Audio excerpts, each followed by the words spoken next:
बिस्मिल्लाहिर्रहमानिर्रहीम सल्लल्लाहु अलैहि वसल्लम। अस्सलाम वालेकुम क्लास 8। उम्मीद है आप सब खैरियत से होंगे। आज हम करेंगे यूनिट 7 की रिव्यू एक्सरसाइज 7 के क्वेश्चन नंबर 2 के बी पार्ट को। इससे कबल हम प्रीवियस वीडियो में रिव्यू एक्सरसाइज के क्वेश्चन नंबर 2 के ए पार्ट को डिटेल से डिस्कस कर चुके हैं। इसका लिंक मैंने डिस्क्रिप्शन में दे दिया है, आप इन पार्ट से रिलेटेड भी लेक्चर ले सकते हैं। क्वेश्चन नंबर 2 के बी पार्ट की तरफ चलते हैं। क्वेश्चन नंबर 2 का बी पार्ट है, if measurement angle 1 is equal to 125 degree then find the measure of all remaining angles. तो उसने हमें यहाँ पे ये जो हमारे पास डायग्राम है, फिगर है, उसने उसका एक एंगल हमें दे दिया है एंगल 1, जबकि उसने कहा है then find the measure of all remaining angles, बाकी तमाम एंगल्स की मेजरमेंट को फाइंड करें। तो जो उसने मेजरमेंट एंगल 1 की डायमेंशन दी है वो उसने दे दिया है 125 डिग्री।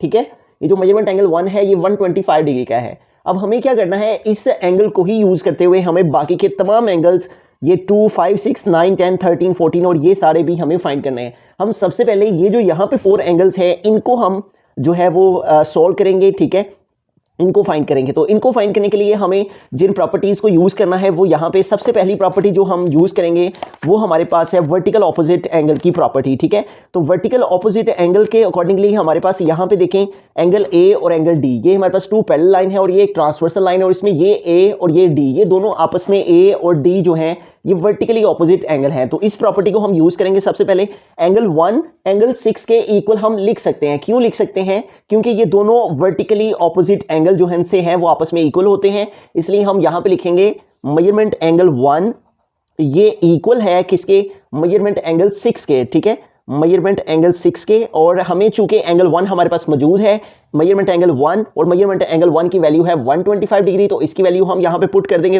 मेजरमेंट एंगल 1 की प्लेस में हमने लिख दिया 125 डिग्री इज इक्वल टू आ जाएगा मेजरमेंट एंगल 6 आर लिखकर। तो हम लिख सकते हैं कि मेजरमेंट एंगल 6 इक्वल है किसके? 125 डिग्री के।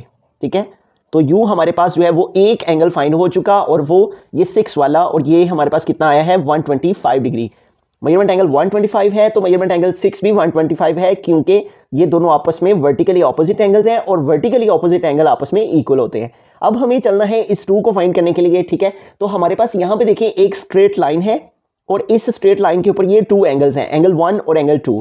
तो हमारे पास अगर एक स्ट्रेट लाइन हो और जो भी स्ट्रेट लाइन होती है उसकी जो टोटल डिग्रीज होती हैं वो हमारे पास जो है वो 0 to 180 होती हैं। ठीक है, यहां तक 90 और फिर आगे 0 to 180 हमारे पास स्ट्रेट लाइन पर 180 डिग्रीज होती हैं। यहां 0 से स्टार्ट होकर ये 180 तक जाती हैं। ठीक है, तो इसमें अगर हमारे पास जितने भी एंगल्स हों, अगर मैं यहाँ पे 3 एंगल्स ड्रॉ कर लिए हैं, 1, ये 2, ये 3, इन तीनों एंगल्स का अगर सम फाइंड करेंगे तो वो हमारे पास इक्वल आ जाएगा 180 डिग्री के। इसी तरह से ये हमारे पास एक स्ट्रेट लाइन है और इसके ऊपर ये 2 एंगल्स हैं, तो इन दोनों एंगल्स का हम सम निकालेंगे तो वो 180 के इक्वल आएगा। ठीक है, तो हम यहां पे लिखेंगे मेजरमेंट एंगल 1 और इसमें हम ऐड करेंगे दूसरे एंगल को, मेजरमेंट एंगल 2 को, और इन दोनों का सम इक्वल होता है 180 डिग्री के। और ये क्यों 180 डिग्री के इक्वल है? क्योंकि दोनों स्ट्रेट लाइन पर लाई कर रहे हैं ये दोनों एंगल्स। ठीक है, अब मेजरमेंट एंगल 1 की डायमेंशन हमारे पास मौजूद है और वो क्वेश्चन में गिवन है और वो 125 डिग्री है, तो मेजरमेंट एंगल 1 की प्लेस में हम लिख देंगे 125 degree plus measurement angle 2 is equal to 180 degree. तो इस तरह से हम मेजरमेंट एंगल 2 को फाइंड कर लेंगे। मेजरमेंट एंगल 2 इधर ही रहेगा 180 डिग्री, और ये प्लस 125 है, ये इधर ऐड हो रहा है। जब ये इस साइड पे आएगा तो इधर आके इसका साइन चेंज हो जाएगा, तो यूं हमारे पास इधर आके ये इधर प्लस हो रहा था, जब ये इस साइड पे आया 180 के साथ तो इधर आके ये माइनस हो गया। अब इसको सेपरेट कर लेते हैं, 180 माइनस 125, तो सेपरेट करते हैं। 0 से 5 सेपरेट नहीं होंगे, इस साइड से कैरी लेंगे, यहाँ पे 10 हो जाएंगे, 10 माइनस 5 5 आ जाएगा, और यहाँ पे मीनिंग 7 रह गए, 7 माइनस 2 हमारे पास 5 आ जाएगा। तो यूं हमारे पास 180 में से 125 माइनस कर दें तो क्या आ जाता है? 55 डिग्री। तो इस तरह हमारे पास जो मेजरमेंट एंगल 2 है उसकी डायमेंशन आ गई है और वो एंगल हमारा इक्वल है 55 डिग्री के, तो यहाँ पे आ जाएगा 55 डिग्री। अब अगर हम इन दोनों को ऐड करें तो हमारे पास आंसर 180 के इक्वल आ जाता है, क्योंकि दोनों स्ट्रेट लाइन पर एंगल बन रहे हैं, तो स्ट्रेट लाइन पर जो एंगल्स होते हैं उनका जो सम होता है उनको ऐड किया जाए तो वो 180 डिग्री के इक्वल आ जाता है। तो इस तरह हमारे पास एंगल 1 भी फाइंड हो गया, 2 भी फाइंड हो गया, 6 भी फाइंड हो गया। अब यहाँ पे इस पोर्शन में हमारे पास एंगल 5 रह गया रिमेनिंग। ठीक है, तो जैसा कि यहाँ पे हमने एक प्रॉपर्टी पढ़ी थी कि ये एंगल इस एंगल के इक्वल है, और क्यों इक्वल है? क्योंकि दोनों वर्टिकली ऑपोजिट एंगल हैं। इसी तरह ये जो एंगल 2 है ये इस एंगल 5 के इक्वल है। वो क्यों? क्योंकि ये दोनों भी आपस में वर्टिकली ऑपोजिट एंगल्स हैं। ठीक है, तो हम यहाँ पे लिखेंगे मेजरमेंट एंगल 2 इक्वल है मेजरमेंट एंगल 5 के,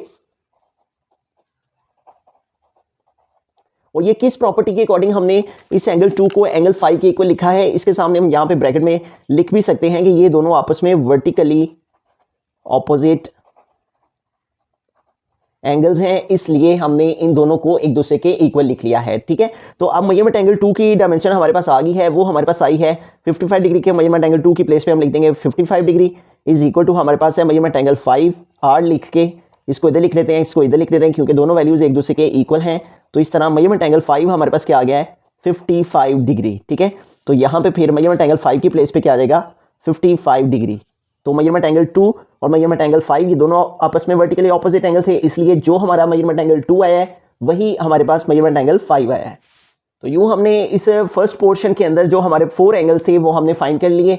हमें 1 एंगल गिवन था और इसके ऑपोजिट जो हमारे पास एंगल था वो 6 था, तो हमने 1 को एंगल 6 के इक्वल लिखा, क्योंकि दोनों हमारे पास मेजरमेंट एंगल 1 इक्वल है, मेजरमेंट एंगल 6 के दोनों आपस में इक्वल थे। और इक्वल के पीछे रीज़न ये थी कि दोनों वर्टिकली ऑपोजिट एंगल्स थे। ठीक है, वर्टिकली ऑपोजिट एंगल्स थे, इसलिए हम दोनों को एक दूसरे के इक्वल लिख सकते थे। तो जोन सा हमारा एंगल 1 आया था वही हमारा एंगल 6 था।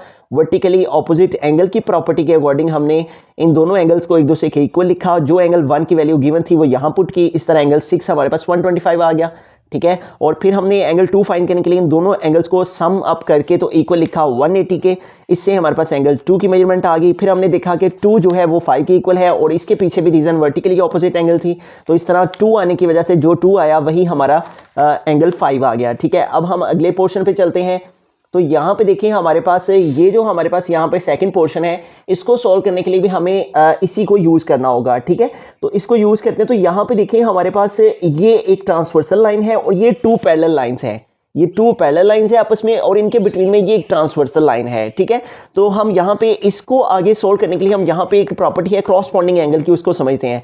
यहाँ पे देखिए ये हमारे पास एक पैरेलल लाइन है और एक ये पैरेलल लाइन है, और इसके इस लाइन ये जो ट्रांसवर्सल लाइन है, इस लाइन के लेफ्ट साइड में हमारे पास यहाँ पे, और लाइन के ऊपर यहाँ पे 1 है, और इसी लाइन में हमारे पास लेफ्ट साइड में यहाँ ऊपर की जानिब 5 है, इसलिए एंगल 1 एंगल 5 के क्या है क्रॉसपॉन्डिंग एंगल है। ठीक है, इट मीन्स के यहाँ पे अगर हम देखें तो ये लाइन इस लाइन के ऊपर और इस ट्रांसवर्सल लाइन के लेफ्ट साइड में, और लाइन के ऊपर यहाँ पे एंगल 1 है, और इसी तरह इस दूसरी पैरेलल लाइन के हमारे पास से लेफ्ट साइड में यहाँ एंगल 9 है, और ये भी लाइन के ऊपर है। तो एंगल 1 एंगल 9 के क्या है क्रॉसपॉन्डिंग एंगल है। तो हम यहाँ पे लिखेंगे मेजरमेंट एंगल 1, इसको हम इक्वल लिखेंगे मेजरमेंट एंगल 9 के। और किस प्रॉपर्टी के अकॉर्डिंग हमने एंगल 1 को एंगल 9 के इक्वल लिखा है, इसलिए कि दोनों क्रॉसपॉन्डिंग एंगल हैं। ठीक है, हम यहाँ पे स्टेटमेंट भी लिख देते हैं इसके बारे में कि हमने क्रॉसपॉन्डिंग एंगल की प्रॉपर्टी के अकॉर्डिंग इन दोनों को आपस में जो है वो इक्वल लिख दिया है। क्रॉसपॉन्डिंग एंगल्स हैं दोनों, इसलिए हमारे पास ये दोनों एंगल आपस में इक्वल हैं। तो यूँ हमने क्रॉसपॉन्डिंग एंगल की प्रॉपर्टी के अकॉर्डिंग एंगल 1 को एंगल 9 के इक्वल लिख दिया। ठीक है, ये इस लाइन, ये जो लाइन है इस लाइन की लेफ्ट साइड में एंगल 1 है, और इसी लाइन की लेफ्ट साइड में एंगल 9 है, ये भी लाइन के ऊपर है और ये भी लाइन के ऊपर है, इसलिए ये दोनों आपस में क्रॉसपॉन्डिंग है। अब जो एंगल 1 की मेजरमेंट है वो है 125 डिग्री, तो एंगल 1 की प्लेस पे हम लिख देंगे 125 डिग्री, ये गिवन है, और ये इक्वल आ जाएगा मेजरमेंट एंगल 9 के। हम आर लिखकर मेजरमेंट एंगल 9 को इस साइड पे लिख लेते हैं और 125 को दूसरी साइड पे लिख लेंगे। ठीक है, तो इस तरह हमारे पास जो मेजरमेंट एंगल 9 है इधर से वो आ गया, और वो हमारे पास आ गया 125 डिग्री के। ठीक है, तो जैसा कि प्रीवियस यहाँ पे हमने अंडरस्टैंड किया है कि जो हमारे पास वर्टिकली एंगल्स होते हैं वो आपस में इक्वल होते हैं, इसी तरह एंगल 9 एंगल 14 के ऑपोजिट हैं, और वर्टिकली ऑपोजिट एंगल आपस में इक्वल होते हैं। तो यूँ हम एंगल 9 को एंगल 14 के इक्वल लिख सकते हैं। हम यहाँ पे लिखेंगे मेजरमेंट एंगल 9 ये इक्वल है मेजरमेंट एंगल 14 के। ठीक है, मेजरमेंट एंगल 9 एंगल 14 के इक्वल है, और इसके जो बिहाइंड रीजन है वो क्या है कि वर्टिकली ऑपोजिट एंगल्स है दोनों, इसलिए वर्टिकली ऑपोजिट एंगल्स आपस में इक्वल होते हैं, इसलिए हमने इन दोनों को एक दूसरे के इक्वल लिख दिया। मेजरमेंट एंगल 9 की हमारे पास मेजरमेंट है 125, तो इसकी प्लेस पे हमने 125 पुट कर दिया, इज इक्वल टू आ गया मेजरमेंट एंगल 14।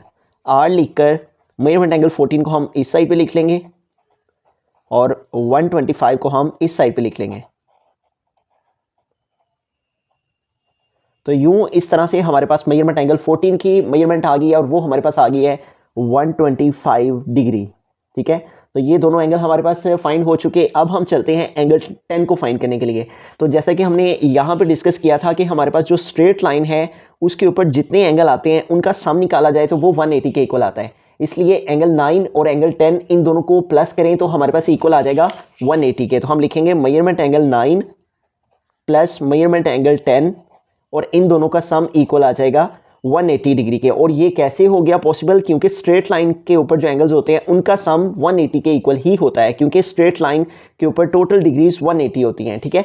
इसलिए स्ट्रेट लाइन है और इसके ऊपर एंगल 9 और एंगल 10 इनका एडिशन करने से हमारे पास इक्वल आ गया 180 डिग्री, ठीक है। अब इसमें हमारे पास मेजरमेंट एंगल 9 की डायमेंशन मौजूद है और वो हम पुट कर देंगे और मेजरमेंट एंगल 9 की प्लेस पे आ गया 125 डिग्री और प्लस आ गया हमारे पास मेजरमेंट एंगल 10, क्योंकि हमने मेजरमेंट एंगल 10 फाइंड करना है उसके लिए हम इस मेजरमेंट एंगल 9 को यूज़ करेंगे। इज इक्वल टू आ गया 180 डिग्री, ठीक है। तो अब 125 इधर प्लस हो रहा है तो दूसरी तरफ जाके ये माइनस हो जाएगा, ठीक है। Measurement angle 10 is equal to 180 और ये इधर प्लस 125 है। जब ये इस साइड में आएगा तो इधर आके इसका साइन चेंज हो जाएगा, माइनस 125 डिग्री हो जाएगा, ठीक है। तो यूं measurement angle 10 is equal to, अब 180 में से हम माइनस कर देते हैं 125 को, तो 0 से 5 सेपरेट नहीं होंगे, इस 8 से कैरी लिया, यहाँ पे 10 हो गए, 10 माइनस 5 5 आ गया, यहाँ पे रिमेनिंग 7 रह गए हैं क्योंकि 1 कैरी इधर मूव किया है। 7 माइनस 2 हमारे पास आ गया 5 और 1 माइनस 1 0 आ जाता है। तो इस तरह हमारे पास क्या आ गया 180 से 125 सेपरेट करने से 55 डिग्री, ठीक है। तो इट मीन्स के मेजरमेंट एंगल 10 की मेजरमेंट हमारे पास क्या आ गई है फिर 55 डिग्री, ठीक है। अब जैसा कि यहाँ पे हमने 9 को 14 के इक्वल लिखा था और रीजन लिखी थी कि ये दोनों वर्टिकली ऑपोजिट एंगल है इसलिए ये दोनों आपस में इक्वल है। इसी तरह यहाँ पे मेजरमेंट एंगल 10 मेजरमेंट एंगल 13 के इक्वल है और इसके पीछे भी रीजन यही है कि ये दोनों आपस में वर्टिकली ऑपोजिट एंगल है इसलिए ये दोनों आपस में इक्वल है। तो मेजरमेंट एंगल 10 इसको हम इक्वल लिखेंगे मेजरमेंट एंगल 13 के।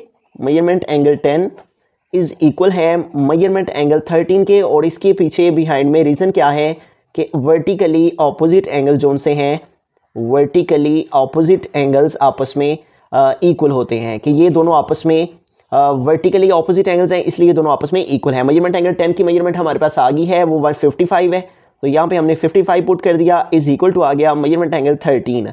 तो ये दोनों आपस में इक्वल हैं इसलिए इसको मैं इधर और इसको इधर लिख सकता हूँ, ठीक है। तो मेजरमेंट एंगल 13 इक्वल आ जाएगा 55 डिग्री के, ठीक है। तो इस तरह से हमने जो एंगल 13 है वो भी फाइंड कर लिया और वो हमारे पास क्या आ गया 55 डिग्री के। तो इस तरह ये दोनों एंगल आपस में वर्टिकली ऑपोजिट एंगल थे इसलिए जो एंगल 9 है वही एंगल 14 है और ये दोनों आपस में वर्टिकली ऑपोजिट एंगल इक्वल थे इसलिए जो एंगल 10 है वही एंगल 13, एंगल 10 भी 55 और एंगल 13 भी 55 है। अब हमारे पास ये और ये रिमेनिंग रह गए। अब हम इसको फाइंड आउट करते हैं, इन एंगल्स को फाइंड आउट करते हैं 3 4 7 8। तो एंगल 3 और एंगल 1 इन दोनों को हम आपस में एक दूसरे के इक्वल लिख सकते हैं। इसके लिए अगेन हमें क्रॉसपॉन्डिंग एंगल को समझना है। तो क्रॉसपॉन्डिंग एंगल को समझने के लिए हम इस तरह से इसको डायग्राम को समझेंगे। यहाँ पे देखिए हमारे पास ये हमारे पास एक लाइन है और ये 2 पैरेलल लाइन है। अब यहाँ पे देखिए हमारे पास यहाँ पे एंगल 2 है, ठीक है, और यहाँ पे एंगल 6 है और एंगल 2 एंगल 6 के क्या है क्रॉसपॉन्डिंग है। एंगल 2 एंगल 6 ये दोनों आपस में क्या है क्रॉसपॉन्डिंग है, ठीक है। अब क्रॉसपॉन्डिंग होने की रीज़न क्या है कि यहाँ पे देखें हमारे पास ये एक स्ट्रेट लाइन है और इस लाइन की लेफ्ट साइड पर एंगल 2 है और इसी तरह इस लाइन की लेफ्ट साइड पे 6 है। तो एंगल 2 एंगल 6 के क्या है इक्वल है और इक्वल होने की रीज़न क्या है कि दोनों क्रॉसपॉन्डिंग एंगल हैं। बिल्कुल इसी तरह से हम इस एंगल 1 को इस एंगल 3 के इक्वल लिख सकते हैं और यहाँ पे भी रीज़न क्या है कि एंगल 1 एंगल 3 के क्या है क्रॉसपॉन्डिंग एंगल है, ठीक है। तो हम यहाँ पे लिखेंगे मेजरमेंट एंगल 1 और ये इक्वल है मेजरमेंट एंगल 3 के। एंगल 1 इक्वल है एंगल 3 के, ठीक है। और यहाँ पे देखें ये इस लाइन की लेफ्ट साइड पर है एंगल 1 और इसी तरह ये इस लाइन की लेफ्ट साइड पर है एंगल 3 और ये भी लाइन के ऊपर है और ये भी लाइन के ऊपर है, सेम साइड पर है और ये भी लाइन के लेफ्ट साइड पर है और ये भी हमारी इस लाइन के लेफ्ट साइड पर है। तो ये हमारे पास एंगल 1 एंगल 3 दोनों आपस में क्या है क्रॉसपॉन्डिंग एंगल हैं। तो इसके नीचे इसके सामने हम इसकी रीज़न लिख देंगे कि हमने इन दोनों एंगल्स को 1 को 3 के इक्वल किस प्रॉपर्टी के अकॉर्डिंग लिखा है क्रॉसपॉन्डिंग एंगल की प्रॉपर्टी के अकॉर्डिंग के क्रॉसपॉन्डिंग एंगल्स हैं इसलिए ये दोनों आपस में इक्वल हैं। तो एंगल 1 की मेजरमेंट हमारे पास मौजूद है और वो है 125 डिग्री। तो एंगल 1 की प्लेस पे हमने लिख दिया 125 डिग्री और इज इक्वल टू आ गया मेजरमेंट एंगल 3।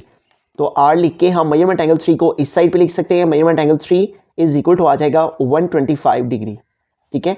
तो इस तरह से हमारे पास एंगल 3 की मेजरमेंट क्या आ गई है 125 डिग्री, ठीक है।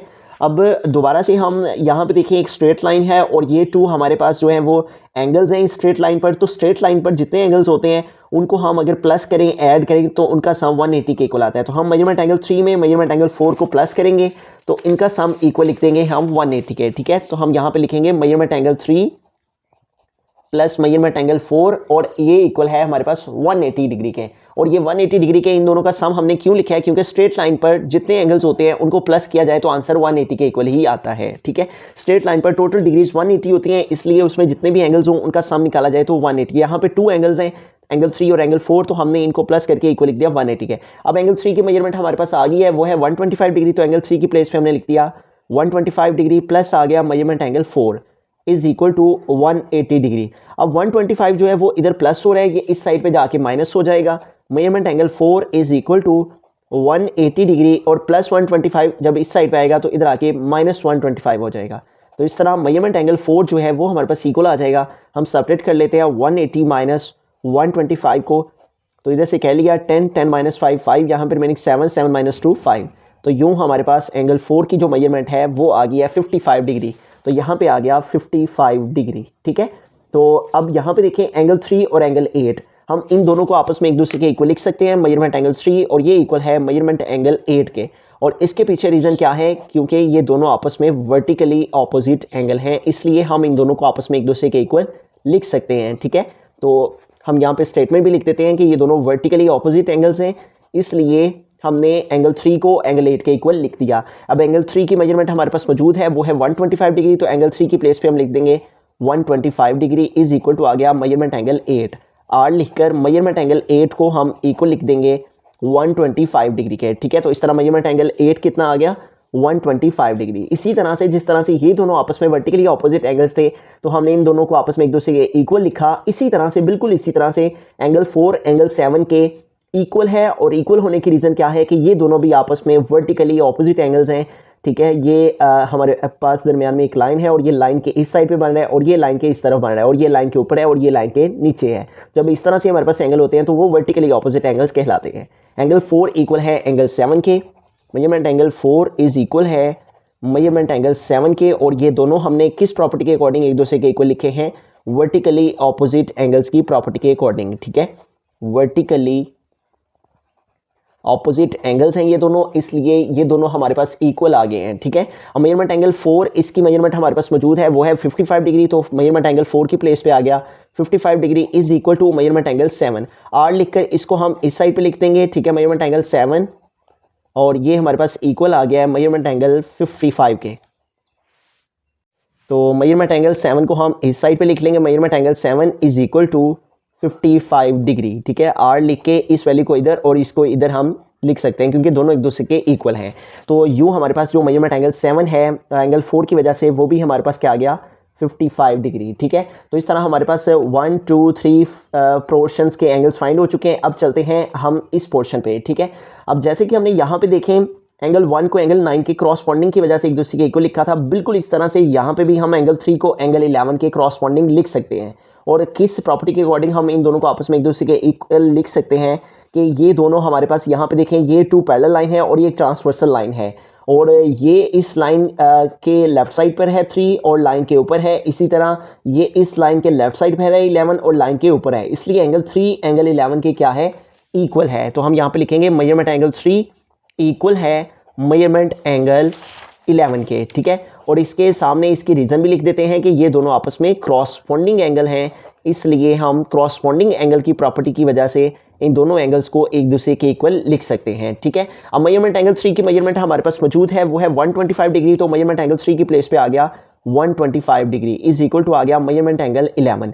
आर लिखकर हम इसको इधर लिख लेंगे, measurement angle 11 is equal to 125 degree. तो यूँ मेजरमेंट एंगल 11 हमारे पास क्या आ गया 125 डिग्री, ठीक है। अब यहाँ पे देखिए मेजरमेंट एंगल 11 और मेजरमेंट एंगल 16 ये दोनों आपस में इक्वल हैं। और इनके इक्वल होने की रीज़न क्या है कि दोनों वर्टिकली ऑपोजिट एंगल्स हैं 11 और 16, ठीक है। और इसके सामने हम रीज़न लिख देंगे कि वर्टिकली ऑपोजिट एंगल जोन से हैं वो हमारे पास इक्वल होते हैं। वर्टिकली ऑपोजिट एंगल्स आपस में इक्वल है, इस वजह से इन दोनों को हमने एक दूसरे के इक्वल लिखा। मेजरमेंट एंगल 11 की मेजरमेंट हमारे पास 125 है, तो इसकी प्लेस पे हमने 125 लिख दिया, is equal to measurement angle 16 आ गया। आर लिखकर इसको हम इस साइड पे लिख लेंगे, measurement angle 16 is equal to 125 degree. ठीक है, तो इस तरह यहाँ पे आ गया 125 डिग्री। अब यहाँ पे देखें एंगल 11 और एंगल 12, ये एक स्ट्रेट लाइन है और इस स्ट्रेट लाइन पर ये 2 एंगल्स लाई कर रहे हैं। ठीक है, तो स्ट्रेट लाइन पर जो हमारे पास एंगल्स होते हैं उनको प्लस किया जाए, मेजरमेंट एंगल 11 और इसमें अगर प्लस करें मेजरमेंट एंगल 12, तो इन दोनों का सम हमारे पास इक्वल आता है 180 डिग्री के, क्योंकि स्ट्रेट लाइन पर जो हमारे पास एंगल्स होते हैं उनका सम इक्वल होता है 180 डिग्री के। मेजरमेंट एंगल 11 इसकी मेजरमेंट हमारे पास मौजूद है, वो है 125, तो इसकी प्लेस पे हमने लिख दिया 125 plus measurement angle 12 is equal to 180।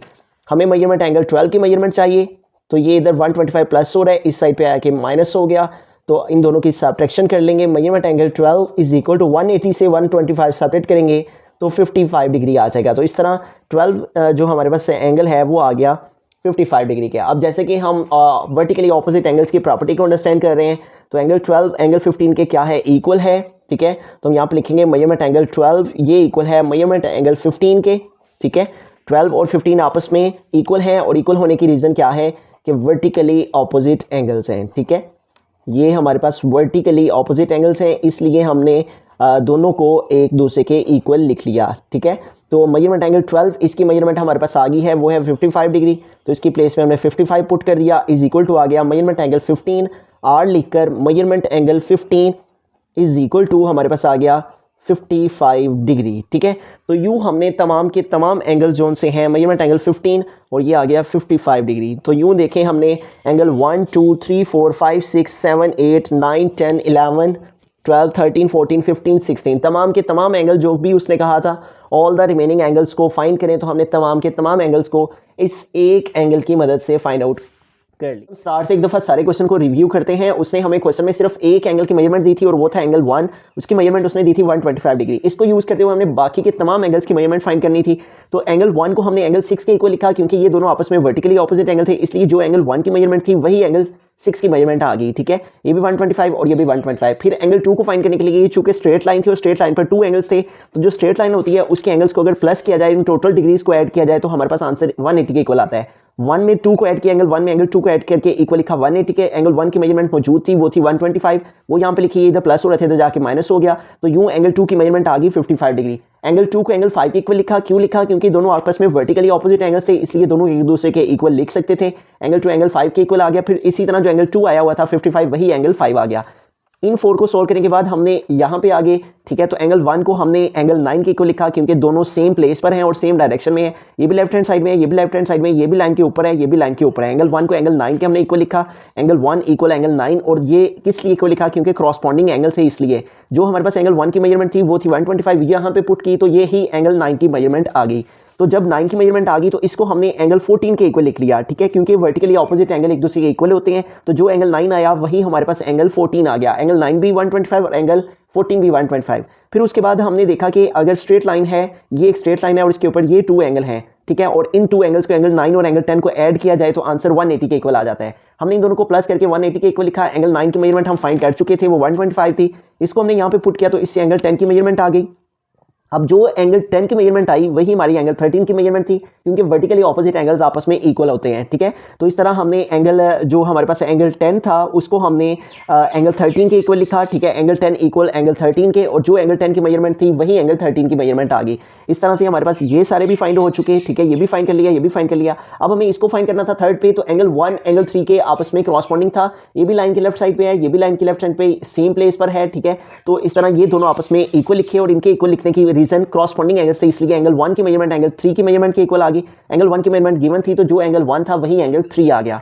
Angle 3 find हो गया, तो ये हमने एंगल 3 हमने एक से एंगल 3 में एंगल 4 को ऐड करके इक्वल लिखा 180 के। ठीक है, क्योंकि दोनों एंगल्स की मेजरमेंट को प्लस किया जाए तो आंसर 180 के इक्वल आता है। एंगल 3 की मेजरमेंट 125 थी, वो यहाँ पे पुट की 125 इस साइड पे जाके माइनस हो गया, इस तरह एंगल 4 आ गया। अब जो एंगल 3 आया था वही एंगल 8 था, क्योंकि दोनों वर्टिकली ऑपोजिट एंगल होते हैं, इसलिए एंगल 3 एंगल 8 के इक्वल आ गया। एंगल 3 की मेजरमेंट यहाँ पे पुट कर दी, यही हमारे पास एंगल 8 की मेजरमेंट आ गई। इसी तरह एंगल 4 एंगल 7 के इक्वल था, क्योंकि वर्टिकली ऑपोजिट एंगल आपस में एक दूसरे के इक्वल होते हैं, तो इसलिए हमने एंगल 4 को एंगल 7 के इक्वल लिख दिया, और जो एंगल हमारे पास 4 आया था वही एंगल 7 की मेजरमेंट आ गई। ठीक है, ये फाइंड हो चुका 1 2 3। और अब एंगल 3 एंगल 11 के क्या था, क्रॉसपॉन्डिंग था, ठीक है। जो एंगल 3 की मेजरमेंट थी वही एंगल 11 की मेजरमेंट थी और रीजन क्रॉसपॉन्डिंग एंगल। अब जब एंगल 11 आ गया तो एंगल 11 एंगल 16 के इक्वल था, क्योंकि वर्टिकली ऑपोजिट एंगल आपस में इक्वल होते हैं, तो एंगल 11 एंगल 16 के इक्वल आ गया। जो एंगल 11 की मेजरमेंट थी वही एंगल 16 की मेजरमेंट आ गई। जब ये दोनों फाइंड हो गए तो अब लास्ट पे ये दोनों रह गए थे। उसी तरह ये स्ट्रेट लाइन है हमारे पास और इन दोनों के ऊपर ये 2 एंगल्स थे, इनको दोनों को प्लस किया, एंगल 11 में एंगल 12 को 180 के इक्वल लिखा। एंगल 11 की मेजरमेंट गिवन थी और वो आ गई 125, ये इधर जाके माइनस हो गया, इस तरह एंगल 12 आ गया। अब जो एंगल 12 आया वही एंगल 15 आ गया, ठीक है, क्योंकि वर्टिकली ऑपोजिट एंगल्स आपस में इक्वल होते हैं। दिए गए लेक्चर में अगर आपको कहीं कोई कंफ्यूजन हो, आप वहां से उसका स्क्रीनशॉट लेकर, हमारा इंस्टाग्राम पर अकाउंट है मुशाहिद अली जफर के नाम से, आप वहां पर हमें सेंड करें। हम इंशाल्लाह जहां तक पॉसिबल हुआ आपकी जरूर रहनुमाई करेंगे। मजीद इस तरह के लेक्चर्स के लिए आप इस चैनल को सब्सक्राइब कर सकते हैं। थैंक यू, अल्लाह हाफिज़।